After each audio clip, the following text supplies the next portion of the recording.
சமுதாயத்தில் உள்ள பிரச்சனையை தான் பேசிக் கொண்டிருக்கிறேன். பள்ளிவாசலுக்கு தலைவர் தெரியும் போது சண்டை வருது, பிரச்சனை வருது. பிரச்சனைகளுக்கு மத்தியில் வக்ஃப் போர்ட்ல இருந்து ஆக்கள் வராங்க, வந்து உட்கார்ந்து நிர்வாகம் தெரியப்படுது. நிர்வாகம் தெரிஞ்சு 3 வருஷத்துக்கு நிர்வாகம் ஓடுது. நிர்வாகியிடம், நிர்வாக தலைவரிடம் போய் கேளுங்கள், உங்களுடைய சமுதாயத்தில் இன்று இளைஞர்கள் காமம், ஆபாசம், விரசம் போன்றவற்றிற்கு அடிமையாக இருக்கிறார்கள். இன்றைக்கு உங்களுடைய ஊரிலே உள்ள இளைஞர்கள் போதை வஸ்துக்களை தாராளமாக உட்கொள்கிறார்கள். இன்றைக்கு உங்களுடைய ஊரில் உள்ள இளைஞர்கள் உலமாக்களை, பெரியவர்களை, ஆசிரியர்களை, பெற்றோர்களை மதிக்காத நிலைக்கு வந்திருக்கிறார்கள். இன்றைக்கு உங்களுடைய ஊர் இளைஞர்கள் ஒரு கூட்டமாக சேர்ந்து யாராவது ஒன்று நல்லது செய்ய வந்தால் அவரை தாக்குகிறார்கள்.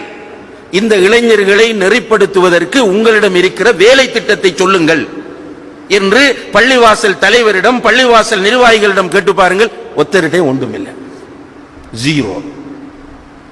ரப்புல் ஆலமீனிடத்தில் நிற்கத்தான் வேண்டும். பள்ளிவாசல் தலைவர் நிற்க வேண்டும், பள்ளிவாசல் நிர்வாகிகள் நிற்க வேண்டும், பள்ளிவாசல் இமாம் நிற்க வேண்டும். நீங்கள் வெறுமனே தொழுகை நடத்துவதும் வெறுமனே நிக்காஹ் நடத்தி வைப்பதும் மாத்திரமல்ல பள்ளியினுடைய நோக்கம். ரசூல் ஸல்லல்லாஹு அலைஹி வஸல்லம் அவர்கள் மஸ்ஜிதை மிக பிரதானமான இடமாக நமக்கு அடையாளப்படுத்தினார்கள். முஸ்லிம் சமுதாயத்தின் கேந்திர முக்கியத்துவம் வாய்ந்த இடமாக, தர்பியா கொடுக்கிற இடமாக அல்லாஹ்வுடைய தூதர் ஸல்லல்லாஹு அலைஹி வஸல்லம் அவர்கள் அந்த மஸ்ஜிது நபவியை அமைத்து காட்டினார்கள். அந்த அடிப்படையில் மஸ்ஜிதுகள் தங்களுடைய பணியை செய்ய முன்வர வேண்டும்.